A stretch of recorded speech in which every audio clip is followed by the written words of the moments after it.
ওকে, বাংলাদেশ থেকে আসলাম। আসার পরে এই যে কাজটা দেখতেছেন এটা নিয়ে হলো 3টা কাজ করতেছি।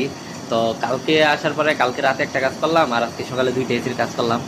তো মূলত ভিডিওটা বার করার মূল উদ্দেশ্য হলো এই যে দেখুন, এটা হলো একটা থার্মোস্টেট। মানে আপনার এই উইন্ডো এসির যে সমস্ত থার্মোস্টেটগুলো থাকে এইগুলো তো এরকম থাকে। যারা উইন্ডো এসির কাজ করছেন বা করতেছেন তারা সকলেই জানেন। আর যারা নিত্য নতুন আছেন তাদেরকে আপনাদেরকে দেখায় যে এই যে দেখুন, এটা হলো আপনার থার্মোস্টেট। আর এটা মানে কাস্টমারে কি চালাক, আমি আপনাদেরকে একটু দেখাই। কাস্টমারে দেখেন তাড়াতাড়ি অটো করে দেখে কাস্টমারে কস্টিপ পেঁচায়া একদম থার্মোস্ট্যাটটার পালিশ করে রেখে দিচ্ছে। তো এখন আমি কস্টিপ কাটতেছি, মানে খুব দ্রুত মনে হয় অটো করে, তো সেই কারণে কাস্টমার এই কাজটা করছে।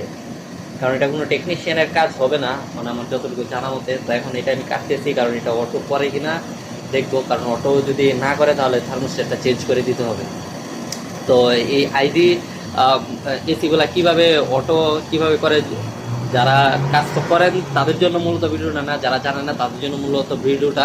এদিক দিয়ে হাওয়া আসতেছে, ঠান্ডা হাওয়া, এটা এখানে দিব একটা কার্টন বা একটা কাপড় দিয়ে ধরবো এদিক দিয়ে, তখন আপনার কম্প্রেসরটা অটো করবে।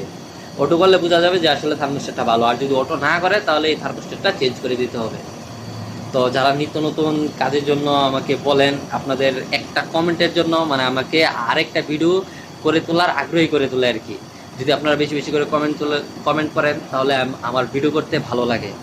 তো যারা যারা কাজ শিখতেছেন, মানে ভিডিও দেখে তো কাজ শেখা যায় না, কারণ ভিডিও দেখে ধারণা নেওয়া যায়। যদি আপনি কাজের মাঝে লাইগা থাকেন তাহলে ভিডিও দেখে আপনি সেই কাজটা শিখতে পারবেন। তো সকালে ভালো থাকবেন, সুস্থ থাকবেন। আর কে কেমন কাজ চান অবশ্যই কমেন্ট করে জানাবেন।